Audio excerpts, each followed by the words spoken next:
rogamos, Señor, que ella en medio de esta circunstancia tenga consuelo y también sus padres tengan mucha paz, Señor.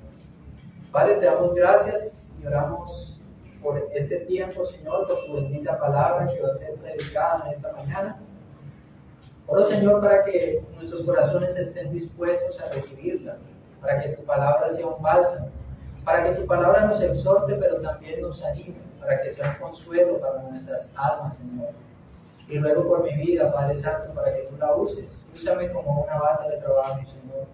Ten misericordia de mí y ayúdame, Padre Santo, para que mis labios prediquen tu palabra. Ayúdame, Señor, a ser preciso en tu palabra, que no sean mis emociones, que no sean mis ideas, sino que sea tu verdad la que traspase nuestros corazones, Señor. Y ayúdanos a vivir tu palabra. En Cristo Jesús te lo rogamos. Amén.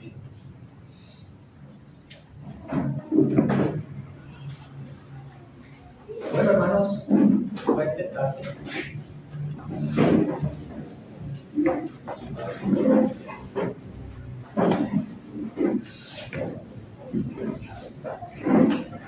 Hermanos, ¿por qué nosotros leemos la Biblia?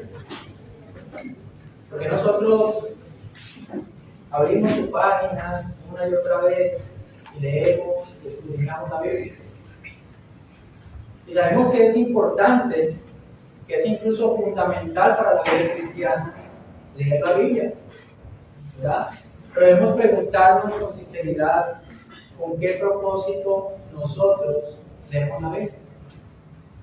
Hay personas que conocen las Escrituras, las conocen de memoria, que pueden citarlas con mucha habilidad, ¿verdad? Preguntan dónde está este pasaje, y ellos te dicen, y sin embargo viven lejos de Dios.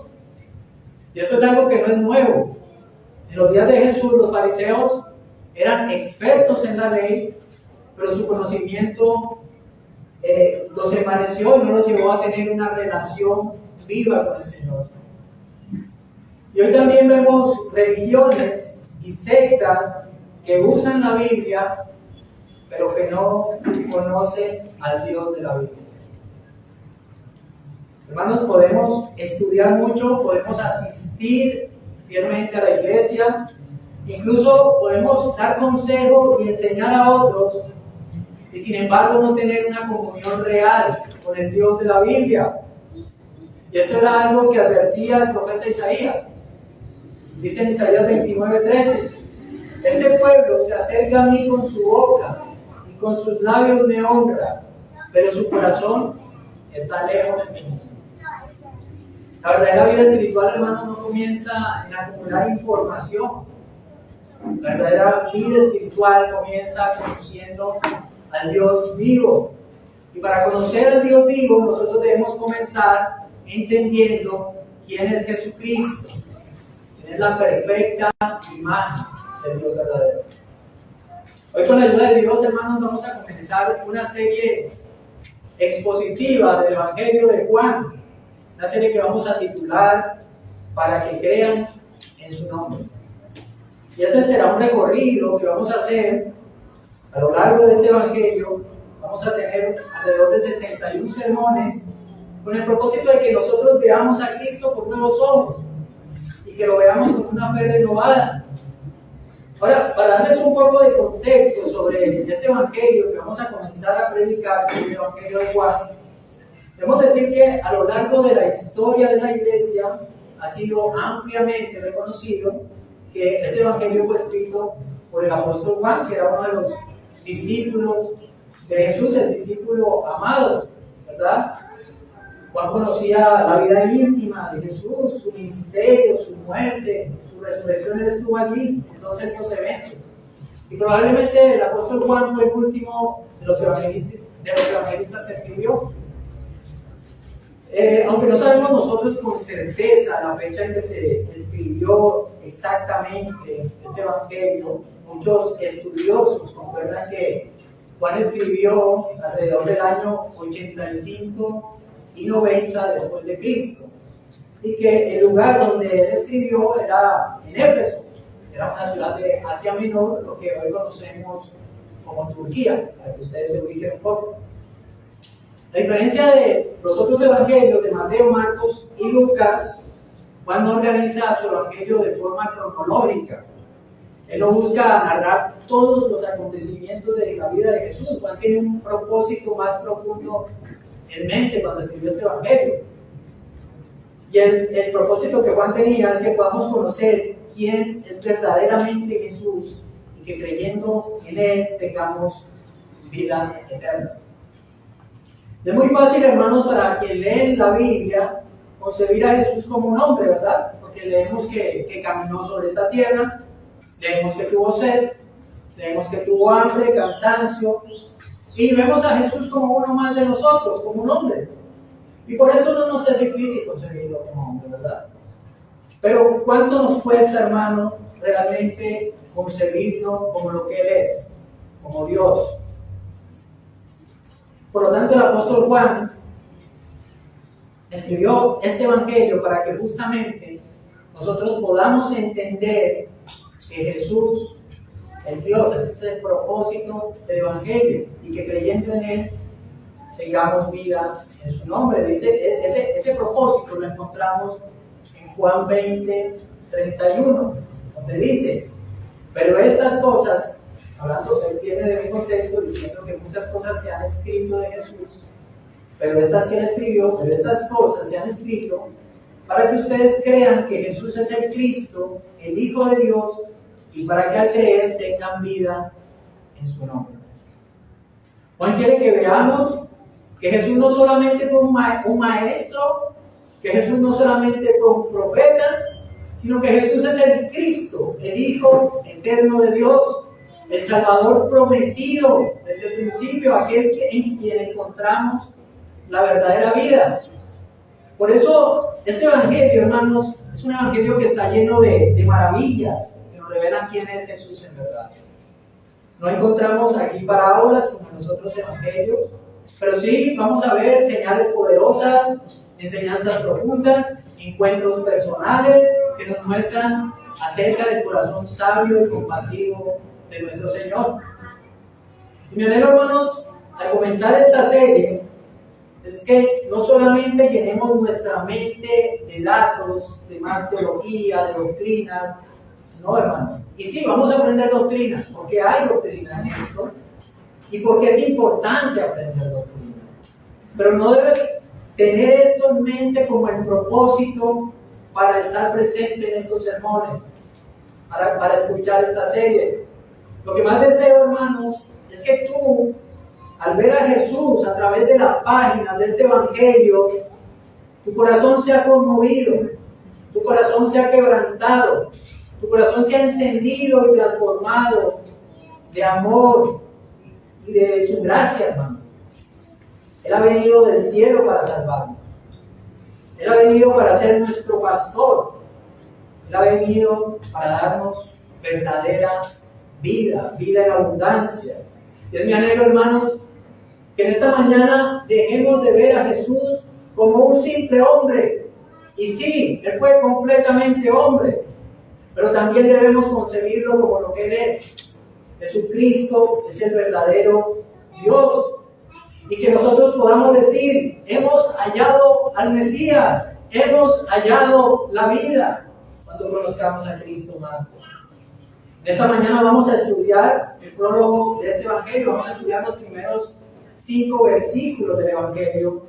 Yo oro, mi querido hermano, para que a medida que avancemos y meditemos en esta mañana, en estos versículos, respondamos creyendo, adorando a Jesucristo como el Dios eterno, como el Creador, como la fuente de vida, como la luz, porque solo en Jesucristo tú puedes hallar salvación, solamente en Cristo.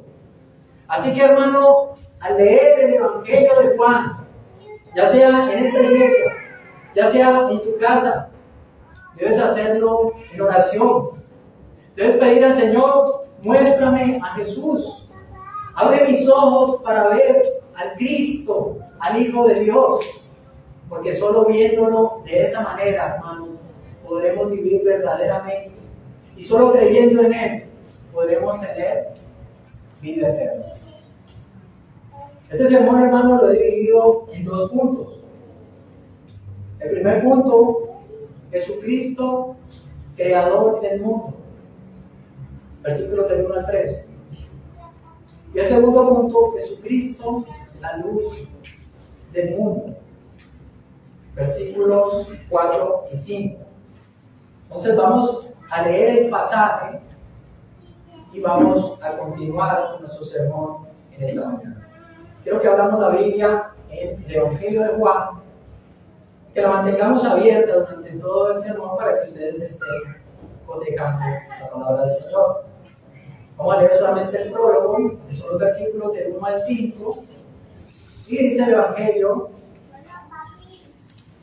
en el principio ya existía el Verbo, y el Verbo estaba con Dios, y el Verbo era Dios. Él estaba en el principio con Dios. Todas las cosas fueron hechas por medio de Él, y sin Él nada de lo que ha sido hecho fue hecho.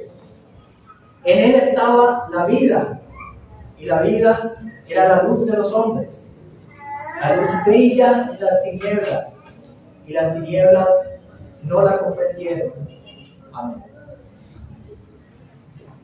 Dice el primer versículo: en el principio ya existía el Verbo, y el Verbo estaba con Dios, y el Verbo era Dios. ¿Verdad? Ahora, ¿quién es el Verbo? ¿Verdad? Dice, en el principio ya existía el Verbo. ¿Quién es el Verbo? Y esta es una de las preguntas más importantes que podemos hacernos en esta mañana al comenzar este Evangelio.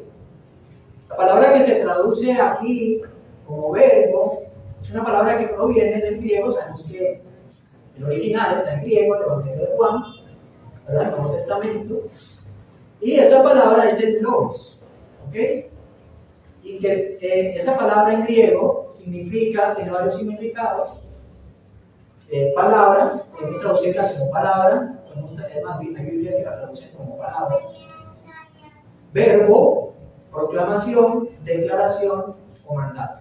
Ese es el significado de esta palabra logos.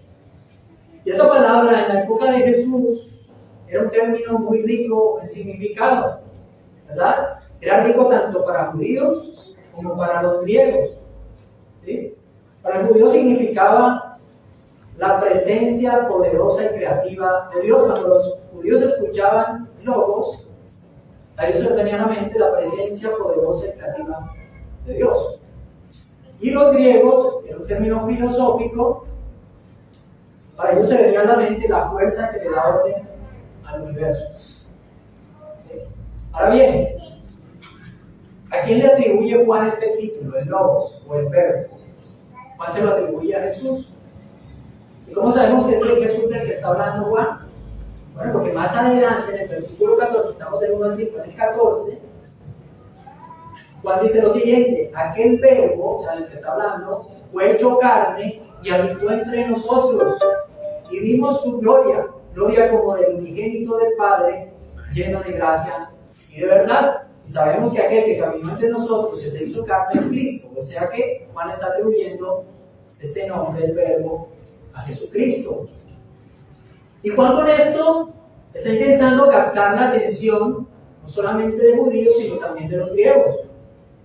¿Y la atención en qué sentido? En cuanto a la divinidad. Por ejemplo, los otros evangelios, Mateo, Lucas, comienzan con el nacimiento humano de Jesús. Jesús naciendo en Belén, ¿verdad? Marcos comienza ya con el ministerio público de nuestro Señor, o sea, ya Jesús adulto. Pero Juan comienza con su divinidad, Jesús siendo Dios.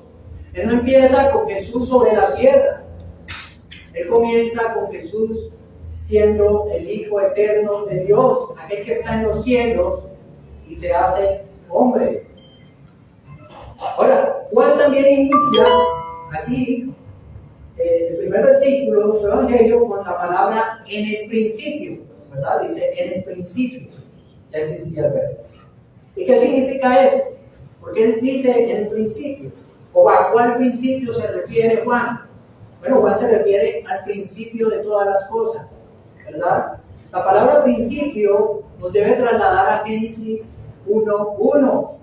el momento de la creación, cuando los cielos y la tierra fueron creados y todo lo que habita en él. ¿Verdad? Recordemos cómo comienza Génesis 1:1, ¿se acuerdan? En el principio Dios creó los cielos y la tierra, y aquí Juan dice, en el principio ya existía el verbo.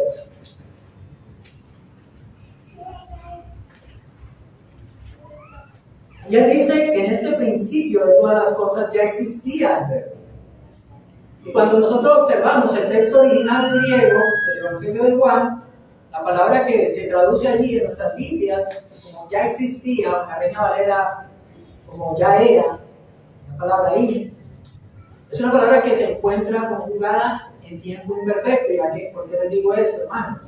Es porque esta es una conjugación que indica existencia continua, existencia sin principio, algo que es continuo, ¿sí? Que no tiene un principio. O sea que el Logos ya estaba, ya existía en el principio, es lo que quiere decir Juan. Los tiempos, hermanos, no inician con el verbo siendo creado, sino que el verbo ya estaba. El verbo ya existía antes del principio de todas las cosas. El verbo ya estaba antes de la creación del mundo. Y esto es precisamente lo que manifiesta el mismo Señor Jesús en el capítulo 17 de este mismo Evangelio de Juan.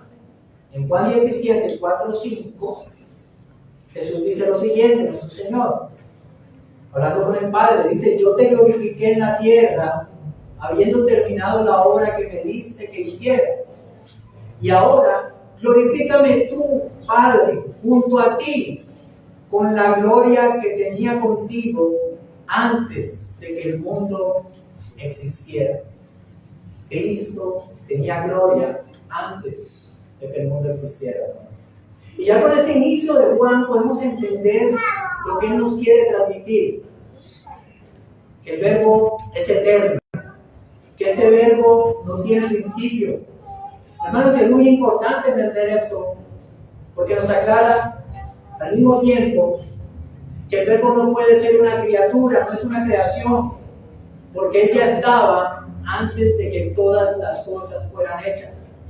Cristo ya estaba antes de lo creado. Cristo no es un ser creado, es un ser que no tiene principio. Hermano, y que Cristo sea eterno no es una idea vaga, sino que es el fundamento firme para nuestra fe. Jesús no comenzó a existir, hermanos, cuando nació en Belén. Él no fue creado. Él ya existía cuando ninguna de las cosas que vemos existía. Y esto significa, hermanos, que Cristo no cambia. Esto significa que Cristo no envejece, que no se debilita, que no se cansa, que no se sorprende con nuestras circunstancias. Aquel que le dio vida al universo y hoy lo sostiene, es el mismo que hoy sostiene tu vida y tu fe. Y debes descansar en eso. ¿Te cuesta descansar en medio de las pruebas? ¿Por qué crees que te cuesta vivir tu vida cristiana? ¿Por qué crees que sientes temores acerca del futuro? No sobre emociones. Tu vida descansa en las manos del eterno Hijo de Dios. Y tu fe debe estar anclada a esa verdad. Tu fe debe estar anclada a Jesucristo, al Eterno. Cristo no fue una solución de último minuto del Dios Trino. Él ha estado allí desde el principio. Y ha prometido, hermanos, ese que ha estado desde el principio, ese que sostiene nuestra fe, ha prometido que estará con nosotros hasta el fin de las cosas. Hermanos, ¿y cuándo quiere quedarse aquí? Él quiere revelar un poco más del verbo que... Hermanos, y este estaba con,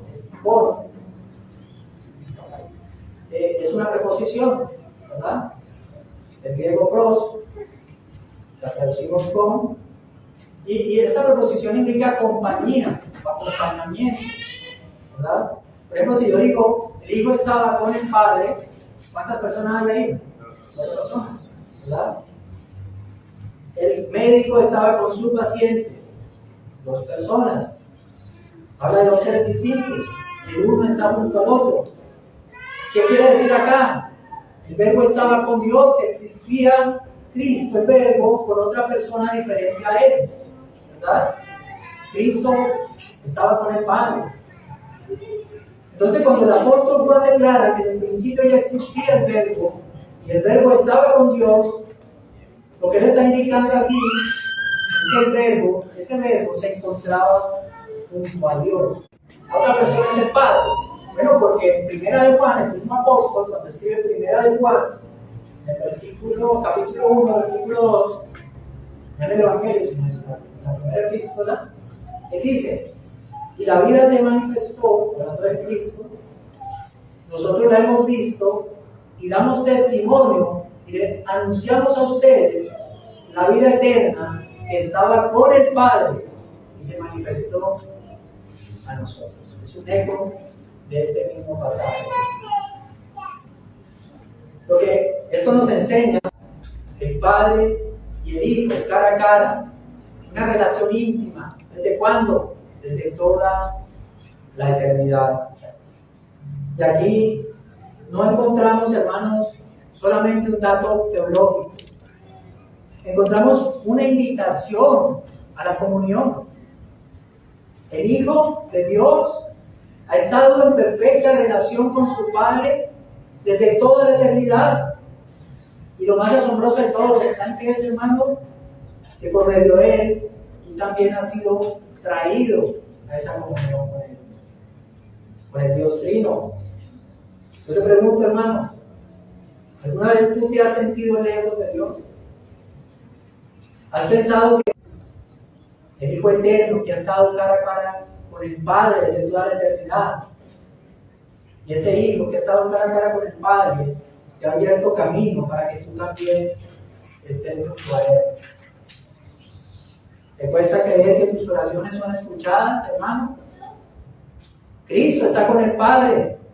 Cristo nos ha llevado con Él. Por lo tanto, tú no estás solo cuando oras.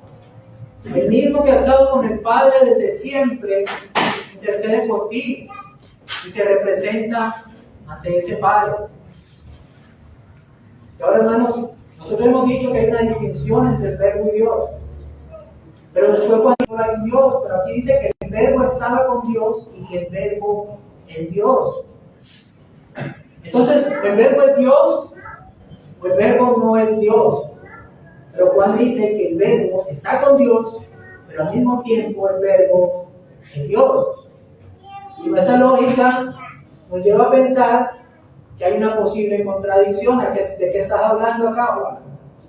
El verbo está separado de Dios, entonces no puede ser Dios. Y si es Dios, entonces no puede ser otra persona. Entonces, hermanos, ¿cómo podemos conciliar estas dos declaraciones? Bueno, humanamente no es posible conciliar, ¿verdad? Nosotros somos criaturas. Nosotros tenemos una mente finita. Nosotros no podemos estar junto a alguien y al mismo tiempo tener la misma esencia de ese alguien. Pero es que en este pasaje nosotros no estamos hablando de los seres humanos. Nosotros estamos hablando de Dios. Por lo tanto, nosotros no debemos limitar a Dios, ¿verdad? No es como nosotros pensemos. La palabra dice, el verbo estaba con Dios y el verbo era Dios. Y aunque nuestra lógica no alcanza para que podamos entender esto, ¿cómo es posible esto? Sin embargo, nosotros lo creemos. ¿Y por qué creemos lo que la Escritura dice? Porque lo que la Escritura dice es lo que Dios nos dice. Y eso debe ser un argumento suficiente para nosotros. No podemos explicar cómo Jesucristo, nuestro Señor, con pocos peces y panes, dio comida en abundancia a 5,000 personas. Pero Jesús lo hizo. No podemos explicar cómo es posible darle vida a un muerto. Pero Jesús lo hizo. Y nosotros no debemos decir, pero eso no es posible. Claro que no es posible para los hombres, hermano. Pero nosotros no podemos encerrar a Dios dentro de nuestra mente limitada, una mente que es finita. Y esto, mis amados, debería ser para nosotros una buena noticia, que nosotros no podamos entender a Dios completamente, que no podamos encerrarlo en nuestra mente. Porque si nosotros pudiéramos comprender a Dios en su totalidad, si nosotros pudiéramos encerrarlo en nuestra mente finita, entonces Dios dejaría de ser Dios, ¿verdad? Estaríamos a la paz con Él. Hermanos, y eso sería terrible. Porque nuestra vida, Dios sería como uno de nosotros. Por lo tanto, hermano, Dios no te ha llamado a entenderlo todo, sino a confiar completamente en Él.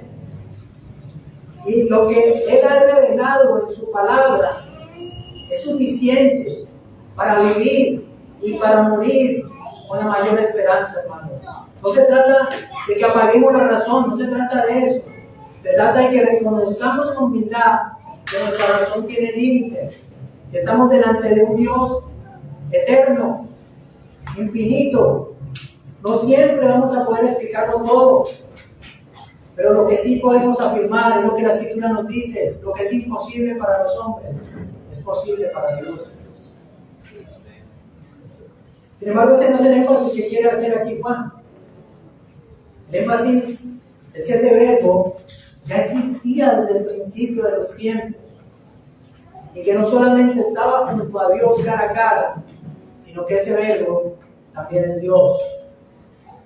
Y acá Juan está destacando la divinidad de Cristo. Quiere mostrarnos que Cristo no es un simple hombre, que no es un hombre sabio solamente. Acá Juan nos está mostrando que Cristo es divino, que no solamente tenía algo de divino, no, Él es divino. Cristo es Dios. Cristo es Dios con la misma esencia del Padre. Cristo es Dios con la misma esencia del Espíritu Santo. Este pasaje no trata solamente del Hijo y del Padre, pero sabemos que hay un maravilloso misterio, es el misterio de la Trinidad. Padre, Hijo, Espíritu Santo, tres personas distintas, un solo Dios verdadero. Es el versículo 2. Él estaba en el principio con Dios. Y esto no es una mera repetición del versículo 1, ¿verdad? Pareciera que esto ya lo dijo Juan. Sino que aquí Juan está siendo intencional en lo que está diciendo. Le hace un énfasis de una verdad importante. Se trata de que se ha corregido cualquier malentendido de lo que él está presentando inicialmente. Él está reconfirmando lo que ha dicho, que el verbo es eterno, y que si solo Dios es eterno, entonces ese verbo del que él está hablando es de naturaleza divina, no es alguien creado. O sea que ese verbo que se hizo carne es Dios. Y él usa nuevamente la preposición como para reafirmar que hay dos personas que existían en comunión: el verbo y Dios. Por lo tanto, Cristo, hermanos, no es un ángel, tampoco es un hombre sabio solamente, sino que Cristo es Dios. Y que el verbo era Dios, hermano, que el verbo sea Dios, es una frase que debe estremecer nuestra alma. Cristo no fue solo un profeta, Cristo no fue solamente un ejemplo, Cristo no fue solamente un maestro, Cristo es Dios. Él merece toda nuestra adoración, Él merece todo nuestro amor, Él merece toda nuestra vida. ¿Te cuesta rendir áreas de tu vida a Jesús? Recuerda que no es una ayuda divina para tu agenda, ¿verdad? A veces pensamos que es nuestra ayuda para que nuestra agenda personal funcione. No, hermano, Él es Dios mismo. Por lo tanto, debes obedecerle a Cristo. Y a Él no se le obedece parcialmente. A Cristo no se le obedece poniéndole condiciones. Él es digno de todo. Te hago una pregunta. ¿Estás buscando un propósito de tu vida? ¿Buscas dirección para tu vida? ¿Buscas seguridad? La pregunta es: ¿dónde la estás buscando? ¿Dónde estás buscando ese propósito? Tú no necesitas mirar a otros lugares. En Cristo hay plenitud, porque Él es Dios. Él ha venido a nosotros. Y en Él encontramos todo, hermano, lo que realmente necesitamos. En Cristo encontramos todo lo que importa. Hay personas que dicen: este hombre lo tiene todo menos a Jesús. ¿No? Si esa persona no tiene a Jesús, no tiene nada. Dice: todas las cosas, versículo 3, fueron hechas por medio de Él, y sin Él nada de lo que ha sido hecho fue hecho. Versículo 3. Hermanos, el verbo no es alguien creado, porque Él ya estaba, ya lo dijimos, desde antes de que las cosas fueran creadas, ¿verdad? De hecho, todas las cosas que existen, ya sean cosas visibles, ya sean cosas invisibles, fueron creadas por Él. Y no existe nada que haya sido creado sin Él. Es lo que dice este versículo. En otras palabras, Jesucristo no forma parte de la creación, sino que Jesucristo es el origen de la creación. ¿Verdad? Él es el creador de todo. Entonces, para poder entender mejor este pasaje, este versículo, y la intención que tiene el apóstol Juan aquí, vamos a leer rápidamente unos pasajes que nos hablan de Dios como creador. Génesis 1:1 dice: en el principio Dios creó los cielos y la tierra. ¿Quién nos creó? Dios. ¿Verdad? Salmo 33:6-9. Por la palabra del Señor fueron hechos los cielos. Por la palabra del Señor fueron hechos los cielos, y todo su ejército por el aliento de su boca. Salmo 146, versículos 5-6. Bienaventurado aquel cuya ayuda es el Dios de Jacob, cuya esperanza está en el Señor su Dios, que hizo los cielos y la tierra, el mar y todo lo que en ellos hay. Hechos 17, 24-25. El Dios que hizo el mundo y todo lo que en él hay, puesto que es Señor del cielo y de la tierra, no mora en templos hechos por manos de hombres. Vemos un énfasis en estos pasajes que leí, ¿verdad? Todos estos pasajes están afirmando que Dios es el creador. Y si Juan 1:3 nos dice que todo fue hecho por medio del verbo, entonces Juan está afirmando aquí una verdad. Está siendo radical. Está siendo radical. Dios es el creador de todo lo que existe. Y que Jesús, el verbo, es ese creador. Por lo tanto, Jesús no es un simple hombre, sino que Jesús, como creador de todas las cosas, es Dios. Esta es una verdad, hermanos, que no me estoy inventando. Es una verdad que es ratificada en pasajes también del Nuevo Testamento. Y podríamos leer Colosenses capítulo 1, versículos 15-17, que dice lo siguiente, hablando el apóstol Pablo de nuestro Señor Jesucristo. Pablo dice: Él es la imagen del Dios invisible, el primogénito de toda creación, porque en Él fueron creadas todas las cosas, tanto en los cielos como en la tierra, visibles e invisibles, sean tronos o dominios, o poderes, o autoridades. Todo ha sido creado por medio de Él y para Él, y Él es antes de todas las cosas, y en Él todas las cosas permanecen.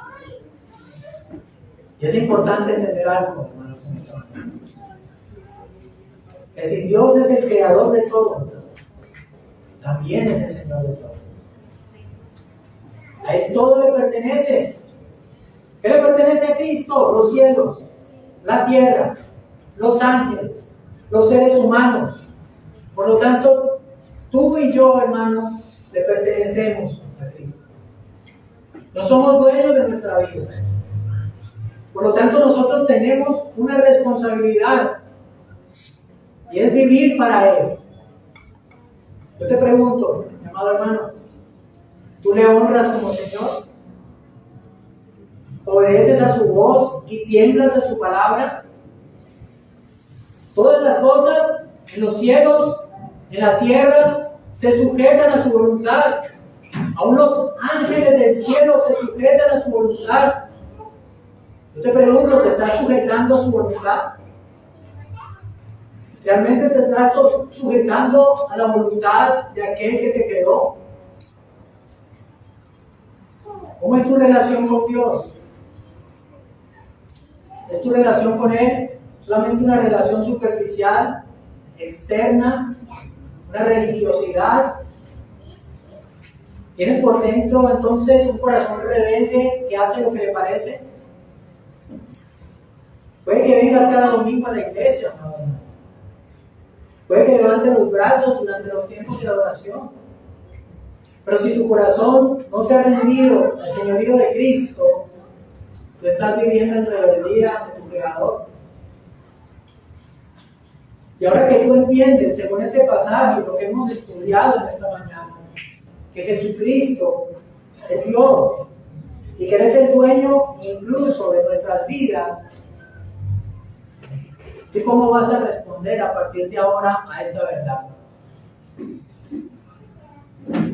¿Vas a responder con un corazón arrepentido? ¿Vas a responder con obediencia? ¿Vas a responder en adoración verdadera? ¿O vas a continuar viviendo bajo tus propios intereses y siendo tú el Dios de tu propia vida? ¿Verdad? A veces limitamos a Dios en nuestra vida. Dios, tú puedes meterte en esto de mi vida, pero en esto no. Déjame a mí. Bueno, con lo que hemos estudiado hasta ahora, no solamente hemos aprendido que Jesucristo es el creador de todo lo que existe, sino que también todas las cosas subsisten por medio de Él. Él no solamente creó el universo, sino que Él sostiene el universo hasta hoy. Tu vida, tu aliento, hermano, cada respiro que tú das, lo das por la gracia de Dios. Podría quitarte en este momento respiro.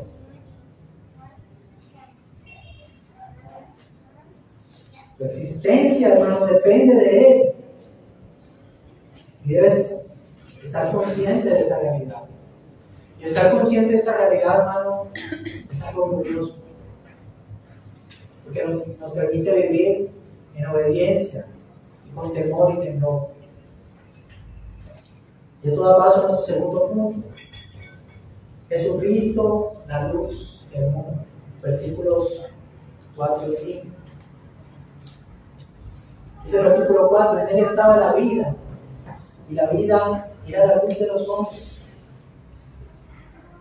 Y aquí nos está hablando de que Él está vivo, encontrarse conocido a los muertos. Y sí, Dios, sabemos que es un Dios vivo, y sabemos que ha ido a los muertos. Pero lo que se está diciendo aquí es que Cristo es la fuente de todas las cosas. Él es la fuente de la creación, pero Él también es la fuente de la vida. Y que nosotros dependemos totalmente de Él, porque nuestra vida proviene de Él.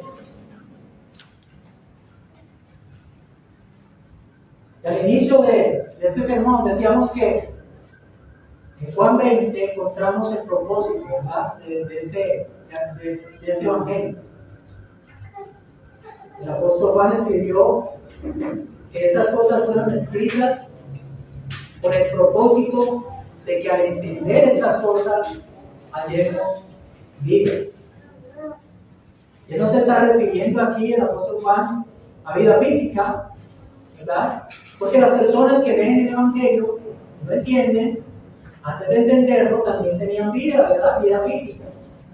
Porque muerto, pues no puede escuchar, ni puede leer, ¿verdad?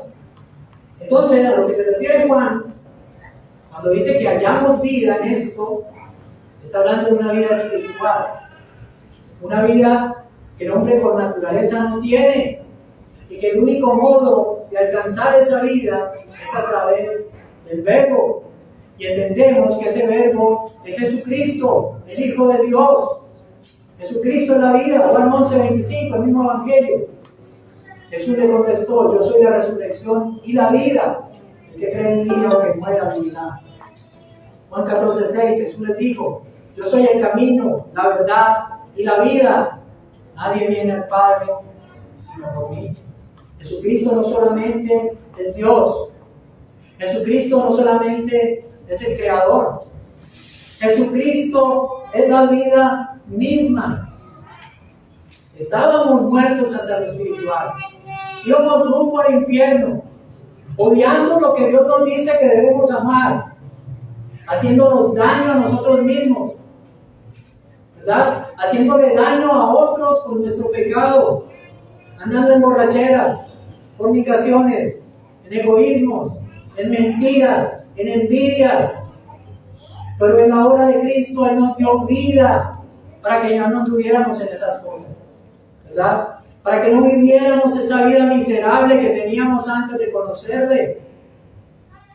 Él nos dio vida para que viviéramos una verdadera vida, para que le glorifiquemos a Él, para que le sirvamos a Él y a nuestro prójimo.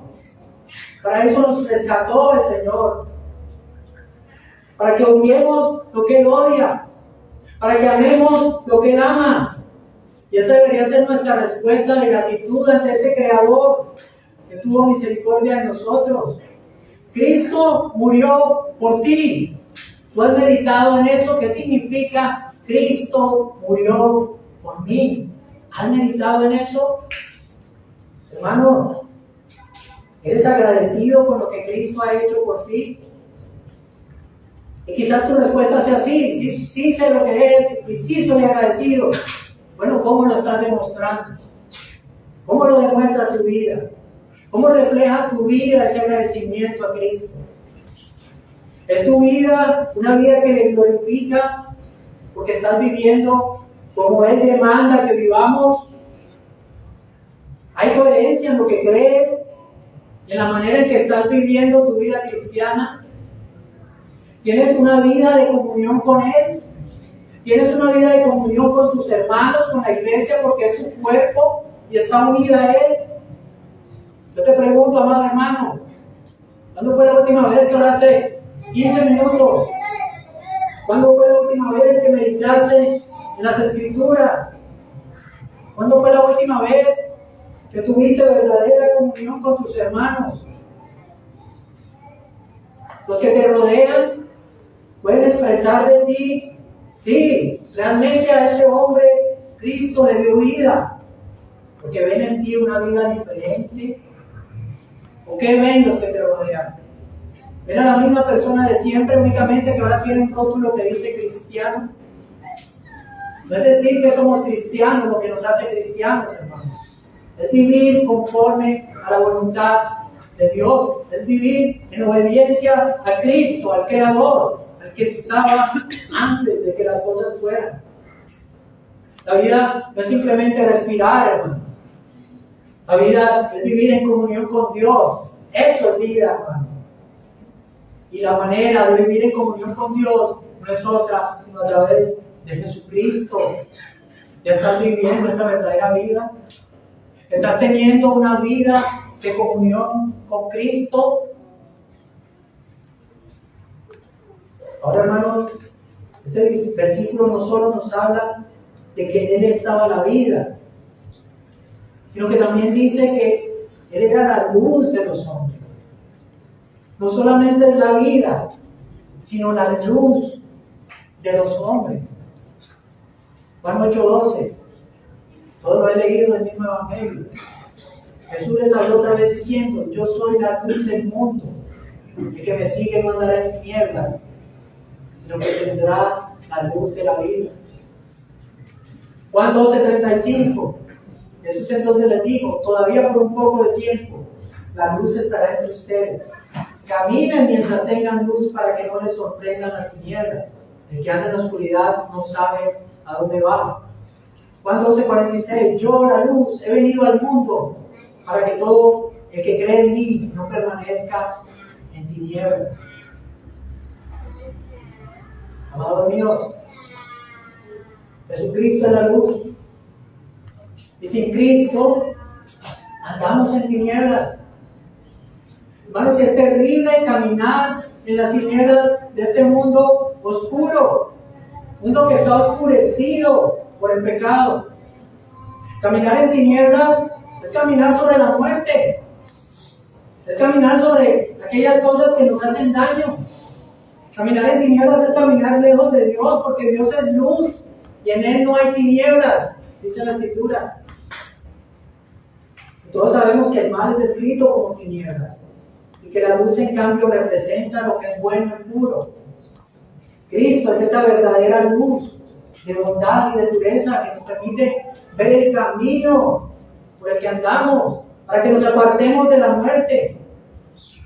Y nos ilumina para que veamos con claridad el camino que conduce a la vida. Yo te pregunto, ¿tú estás siguiendo al que dijo, yo soy la luz del mundo? ¿Tú realmente le sigues? No basta con conocer la luz, hay que caminar en esa luz. ¿Tú estás caminando con Cristo cada día? ¿Cristo está iluminando tu camino? Hermano, porque si no estás caminando con Cristo, ¿por dónde estás caminando? Jesucristo no solo nos da la vida que no teníamos, sino que también nos ilumina para que podamos vivir esa vida nueva. La vida y la luz, hermanos, está en Cristo. Fuera de Cristo, solo hay muerte y oscuridad. Dice el versículo 5. La luz brilla en las tinieblas y las tinieblas no la comprendieron. ¿Qué cosas son las tinieblas? ¿Es un objeto? ¿Es algo que podamos palpar las tinieblas? Hermanos, tinieblas es ausencia de luz. Las tinieblas no son algo que podamos tomar en nuestras manos, sino que son ausencia de algo. Así como la muerte es la ausencia de vida, las tinieblas son la ausencia de luz. Entonces, a nivel espiritual, hermanos, las tinieblas serían ausencia de la luz. ¿Y quién es la luz? Jesucristo. Y Jesucristo es Dios. Entonces, las tinieblas son la ausencia de Dios. Los hombres que viven en un mundo de oscuridad como el nuestro, por naturaleza se encuentran sin Dios porque andan en tinieblas. Y en algún tiempo nosotros anduvimos en tinieblas. Nosotros en algún tiempo anduvimos sin Dios.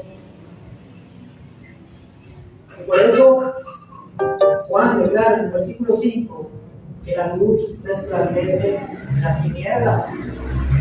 Jesucristo vino al mundo para resplandecer en donde no hay Dios. La luz de Cristo, hermano, resplandece en medio de los hombres que no tienen a Dios. Quiero que notemos algo importante aquí también. ¿Quién busca a quién? ¿Los hombres buscan a Dios? Lo llamo esta mañana en la clase de membresía. ¿Los hombres pueden buscar a Dios? No, hermano. Aquí dice la Biblia que es la luz que viene a resplandecer en las tinieblas. Por lo tanto, es Dios que da el primer paso. No es el hombre quien va a la luz, sino que es Dios quien ilumina a los hombres. El hombre vive en tinieblas y Él es la luz que viene a resplandecer en medio de esas tinieblas. ¿Y esto de qué nos habla? Nos habla de su gracia, nos habla de su amor grande. Debemos darle gracias a Dios por esto, hermano. Porque tú y yo estábamos en tinieblas. Porque tú y yo estábamos sin Dios en el mundo. Porque tú y yo vivíamos nuestras vidas sin tenerlo nunca en cuenta. Pero cuando Dios trajo la luz y la luz resplandeció en nosotros y fuimos iluminados, hermano, nuestros corazones Fueron guiados por un camino nuevo, por el camino que conduce a la vida eterna, de la cual podemos gozarnos en este día. El versículo también dice, el versículo 5, y las tinieblas no la comprendieron. Ahora, este es un verbo griego también, cartela, y tiene varios sentidos. También se no la comprendieron. Y se usa a menudo como aferrarse en el Nuevo Testamento, pero también a veces se traduce como comprender. Muchos comprenden que Jesús fue un hombre. Es difícil, ¿verdad? Pero no comprenden que Jesús es Dios. Era fácil para los hombres ver la humanidad de Jesús, pero estaban ellos en tan densa oscuridad, hermanos, que no pudieron ver ni comprender que Jesús también era Dios. Y por lo tanto, hermanos, ellos no se aferraron a ese Dios que podría salvarlos.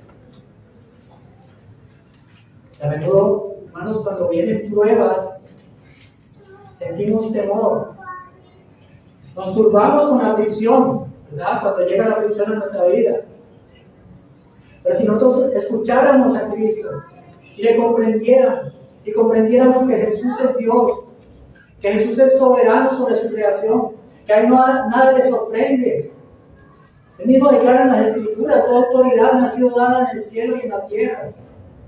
Si nosotros comprendiéramos eso, entonces le viéramos como Dios en pleno control de toda nuestra situación.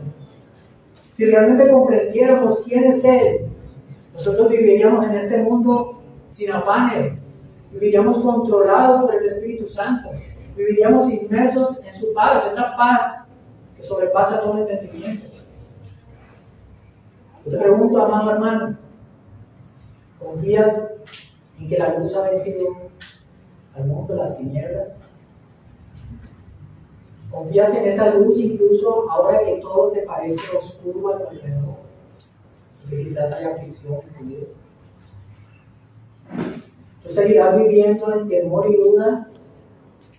Conociendo esta verdad de quién es Cristo, vas a descansar en su luz, en su paz. Y es un buen día, hermanos, para confesar: Señor, aumenta mi fe, hazme caminar en tu luz. Para los amigos, hay personas que solamente han oído de oídas hablar de Jesús. Y tal vez lo admiran como un gran maestro, como un modelo moral, pero no han reconocido que Jesucristo es Dios hecho hombre. Él no vino solo a enseñar cosas buenas. Jesucristo vino también a rescatar pecadores, como tú, como yo. Él vino a sacar pecadores de la oscuridad del pecado, del juicio eterno, y darles una vida nueva junto a Dios. Él es la luz del mundo. Y Él vino para iluminar nuestros corazones, para que podamos ver con claridad. Pero ¿qué haces tú con esa luz, querido amigo? ¿La ignoras? ¿La rechazas? ¿Prefieres seguir amando las tinieblas porque no quieres que tus obras salgan a la luz? Allá, hermano o amigo, también, si tú escuchas el Evangelio y lo menosprecias, si tú endureces tu corazón, si tú te niegas a venir a Cristo, entonces tú estás caminando sobre un puente roto, un puente que solamente es sostenido por la misericordia de Dios, por su paciencia. Pero cuando Dios disponga, va a soltar las cuerdas de ese puente roto. Y abajo, ¿qué hay? Solo infierno y desolación, amigo.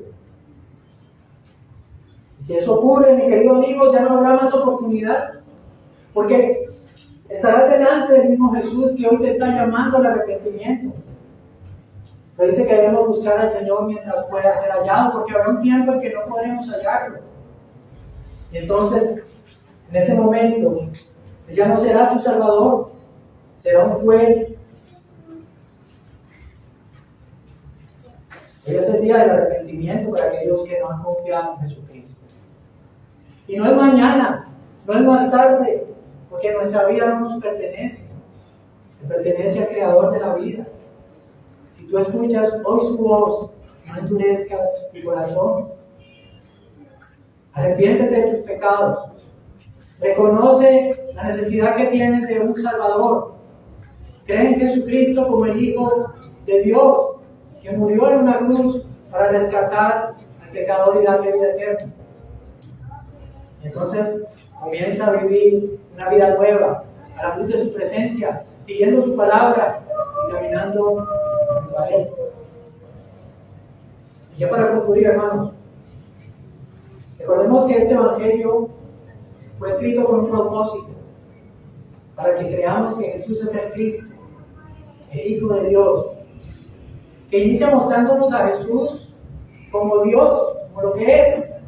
No inicia con Jesús como un hombre, sino como Dios, antes de que las cosas fueran hechas. Dios que estaba junto al Padre.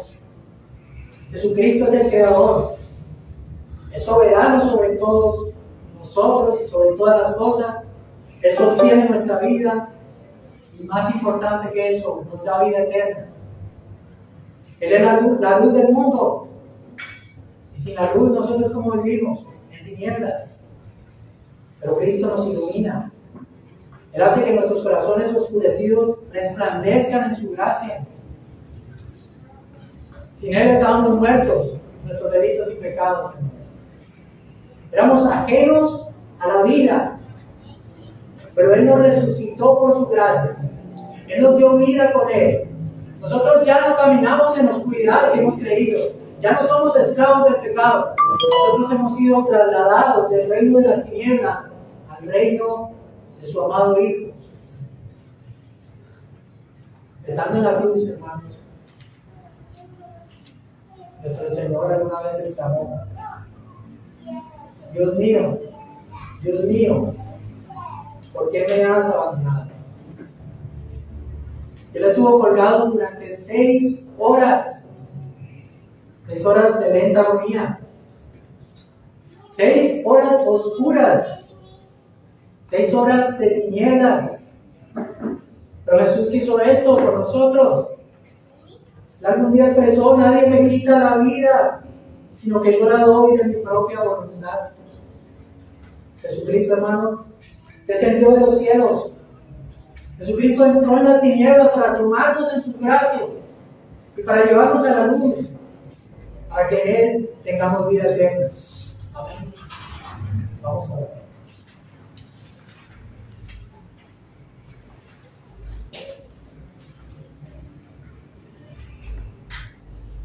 Padre, te damos gracias por tu santa palabra. Gracias por estas verdades que tú has dejado allí escritas, para que podamos escudriñarlas y entender de manera verdadera aquel Salvador que vino a salvarnos, aquel Redentor nuestro, a Jesucristo. Que no es un simple hombre, que no es un simple maestro de bondad, sino que es el Dios eterno que se hizo carne. Señor, entendemos en esta mañana que Jesucristo es la luz, que Jesucristo es la vida. Ayúdanos a andar en esa vida. Ayúdanos a vivir en medio de esa luz, para que seamos alumbrados, Señor, para que nos apartemos de todo camino de muerte y andemos por un camino recto que conduce a la vida eterna. Padre, oro por esta iglesia, Señor, para que en tu gracia, Señor, tú le des pleno conocimiento de ti, para que no solamente seamos oidores, sino que tu palabra afecte nuestro corazón, para que afectemos no solamente nuestra propia vida, Señor, obedeciendo, sino que afectemos a aquellos que nos rodean. Ayúdanos, Señor, a extender tu reino con tu palabra y con nuestro testimonio. Te lo rogamos en Cristo Jesús. Amén.